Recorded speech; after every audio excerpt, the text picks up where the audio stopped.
Hey everyone, welcome back to my video channel, whatever. Today I wanted to talk about kind of first being diagnosed with cancer and what to really expect after that happens.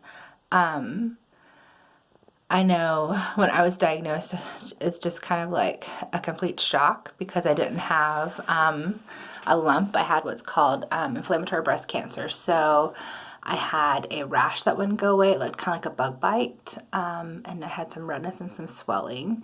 And as a woman, we're told to constantly look for a lump. So I'd gone to several different doctors, and nobody really just knew what was going on.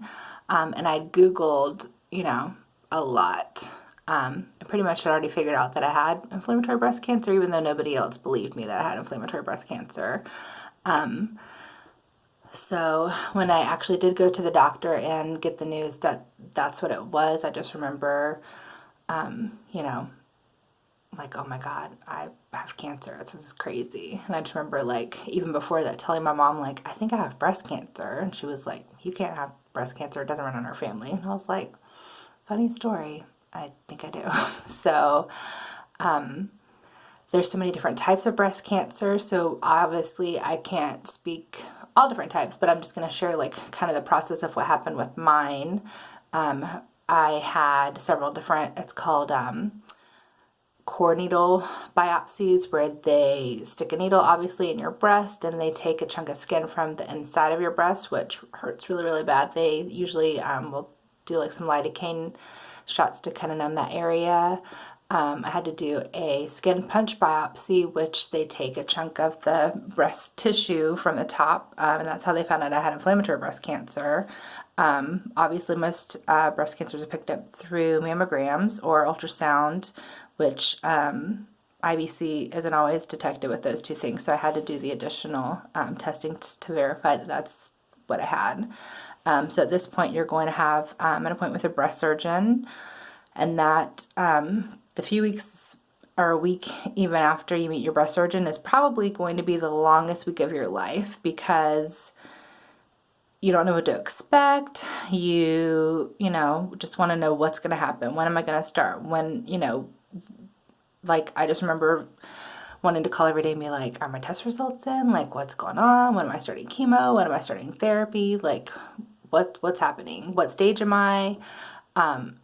So you'll find out words like ER/PR negative, HER2 negative, HER2 positive. I guess those are your receptors. So those three things will determine what type of treatment you'll have. So you'll either hear people say like, I'm triple positive, or I'm triple negative, or I'm HER2 positive, ER/PR negative, or I'm HER2 negative, ER/PR positive, or there's just all different types of combinations. So those things will determine what type of medicine that you'll have. And then also the course of treatment that you'll have to take. Also, I know like with inflammatory breast cancer, I had to have chemo first. A lot of breast cancers, you either have to do, depending on what stage you are, there's stage 0, stage 1, stage 2, 3, and 4. I was stage 3.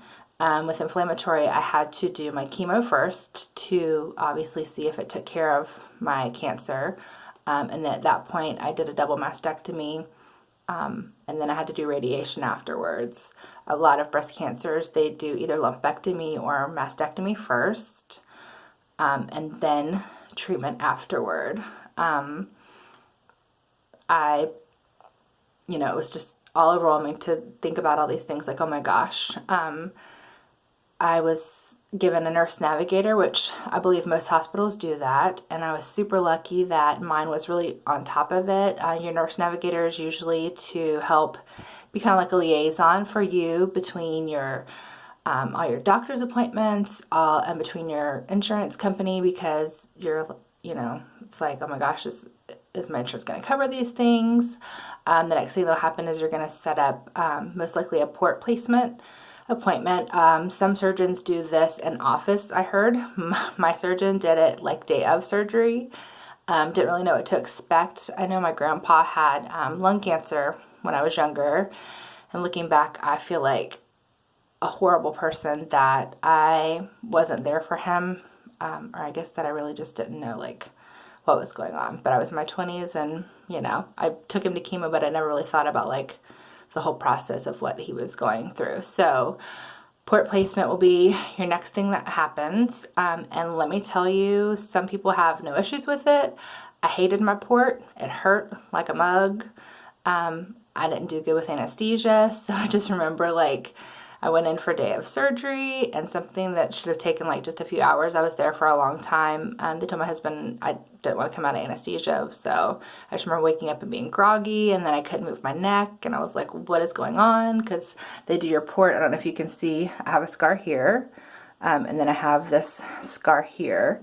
So what they do is they put, your port is almost like a little sponge cushiony type thing. It's plastic. But your surgeon will cut you open here, place the port here, and then they have little wires that connect into your veins through here. I had no idea they were going to cut me open here. I guess I didn't ask enough questions, or just didn't really think to ask those kind of questions. So when I came out of surgery, I was like, why can't I move my neck? Why is my neck so sore? Because I just thought they were going to be cutting me in this area. I had no idea they were cutting my neck open. So I had a really hard time like moving my neck around the next few days. I was like, whoa. And also because I have two little ones, I had a hard time with my port because my kids would always come and run, and like my little guy, especially, he was 3. So he would like headbutt me all the time, and it just was really super painful. Obviously, if you're a little bit older and you don't have children to headbutt your port, probably won't have any issues. But for me, they didn't mean to. And like my oldest son was like right at the height where he would come run and hug and hit me there too. And I'm like, ooh. So I hated my port, not gonna lie. And then other people do PICC lines for chemo placement, and then some people obviously do just regular IV. I know they say it's best to have the port just because you can go in, they can flush the port, and you can just get your medicines easy straight in there, go straight through your system a lot quicker than it would if you were trying to like having to worry about your veins collapsing and that kind of stuff with an IV. And the next thing is, you're most likely going to be super overwhelmed at this point in time. Whether or not you're going to choose to tell people, obviously that's totally up to you. I was totally open with my diagnosis. I told people immediately that I had cancer just because I was in shock that I was, almost 39 years old being diagnosed with breast cancer. And just because that's my personality, I overshare too much. And always have been that way. Obviously, probably not going to change at this point in my life. But I wanted women to know about this type of breast cancer because I had never heard of it at this point. And from everything that I had read, the average, lifetime expectancy from diagnosis was 5 years. So that scares the crap out of me, still scares the crap out of me. After going through all of this now, I've met a lot of women in my support group. I feel like the facts are a little bit outdated with IBC, but the majority of women, have high risk of recurrence, and 5 years seems to be kind of like a standard. For maybe a few years back, I feel like we need to have some more research on that, which is definitely something that a lot of women that have IBC are working on to get more research out there for us, because we don't really have a whole, there's not, I guess, a code or diagnosis that they can use to track women with inflammatory breast cancer. So that's something that one of the women that is running a foundation for us is trying to work on to get that. So whether or not you choose to tell people you're sick, that's totally up to you. People are going to want to help you. And my biggest thing to you is to let them help you. Let people help you. I'm always like, I'm going to do things myself, and it's hard to let your guard down to let people help you, but let them. If this is a time in your life to be selfish, now is the time to be selfish. You need to take care of yourself. You need to take care of your body. You need to take care of your mind. And let people help you because they want to help. If they are asking and saying, what can I do for you? Say, hey, I need A, B, and C. Could you do one of those for me? even if it's just going to the grocery store for you or watching your kids for an hour so you can take a nap. Like, take people up on them wanting to help you, because it really, you're gonna need it. My other piece of advice is, I had a girlfriend who is a photographer offer to take she calls them her goddess sessions. She wanted to take a picture of me before I lost my breast, and I really wish that I would have taken her up on that. Not necessarily even just for my husband, but for myself. Just so I had, not necessarily like super risque pictures, but even just, a beautiful picture with, not naked necessarily, but just something to remember myself by, my former self. I wish that's something that I would have done. So if that's something that you feel up to, if you're not too upset, or if you, don't feel too sick, and that's something that you want to do to remember your body before it's gone, I highly recommend doing that. And just take the process day by day, see how you feel. So I guess that is, my advice for you for first being diagnosed. You're going to get so many different pamphlets, people offering you advice for eating, for your diet, for, be alkaline, eat asparagus, drink lemon water. Like, all of these things are going to miraculously cure your cancer. Take your vitamins, which your oncologist will tell you not to take any vitamins, because your cancer cells, you have good cells and you have bad cells, and your vitamins are protecting both. So you're not allowed to take any vitamins when you're doing chemo, which is kind of crazy. I will like to share this book that my aunt and uncle got me when I was sick. It is called The Love's Breast Book. It really helped me a lot when I was going through treatment. I had all kinds of good information in here. I will put the link in the bottom of the video so that you can check it out. I feel kind of like I'm just rambling on at this point, but just know that you're not alone. Just be positive. Like, if you want to cry, cry, get it out, talk to somebody. I remember feeling like I needed to be really strong at first, and I didn't want anybody to see me cry. Like, I'm in my bathroom now, as you can see. I just remember, like, I would come in my bathroom and cry in my shower with the water on, because I don't want my husband to see me or my kids to see me. Because you're just kind of, I think the first few weeks you're just kind of like in shock. And then you're like, why me? Why did this happen to me? And then, then you get mad, and then you're like, all right, it's on, let's do this. So I feel like the best advice I can give you is to be positive, and to know that you can kick it. You can kick cancer's ass. Don't let it take you down. Don't let it make you bitter. Does it suck? Absolutely, 100%. Am I glad that I got cancer? No. Am I not? No. Do I miss my breast? Absolutely. Do I miss my hair? Yes. But you know what? It's just hair. It's growing back. Does it look horrible? Sure. Do I miss my eyebrows? Do I miss my eyelashes? Yes. But you know what? I'm still alive. And that's really all that matters at the end of the day. So a positive attitude is the most important medicine that you can have, honestly. I told my doctor when she was telling me like all the appointments that I was going to have and everything that I was going to go through, I was like, I really don't have time for this. I feel more inconvenienced than anything. And she was like, you're going to be fine.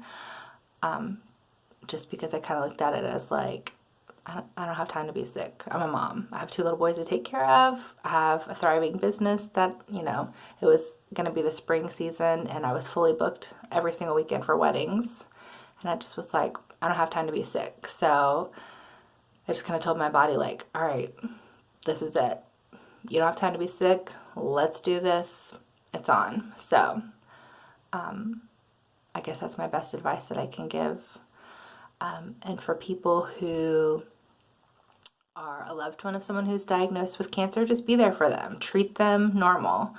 Don't walk on eggshells around them. Don't treat them differently. Just, that's was the hardest thing for me was I didn't always want to talk about me. I still wanted to know about my friend's life. Like, I want to know what's going on with you. I want to know about your kids. I want to know about your crappy day at work. Like, I wanted to still be normal. I wanted to still have that normalcy. I wanted to still know what was going on in you. I didn't want everything to revolve around me. So, you know, still be there for your friends. Still, you know, if they need help, obviously offer them help, but don't treat them necessarily like they're a sick person. Still treat them like the same person that they've always been. That's my biggest advice that I can give to you.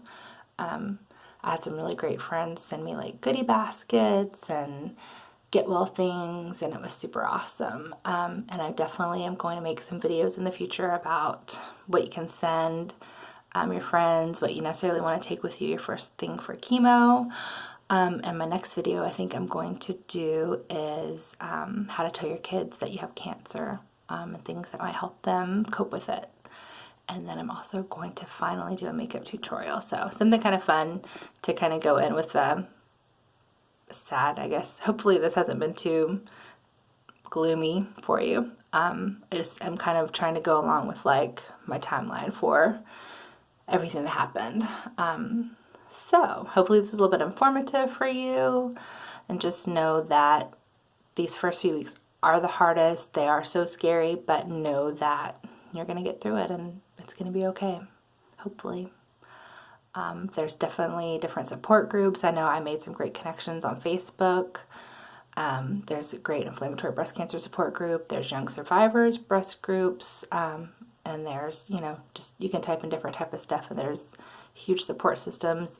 Even like my cancer center here in Savannah has like monthly support groups. So, or check out like your local Susan G, see if they have anything that's going on that can help you. You know, just I've made such great friends the past 2 years, and they've been women with cancer that I've just kind of connected with, and it's really been good because they know exactly what I'm going through. And so those, I'm very thankful for those new friendships that I've developed.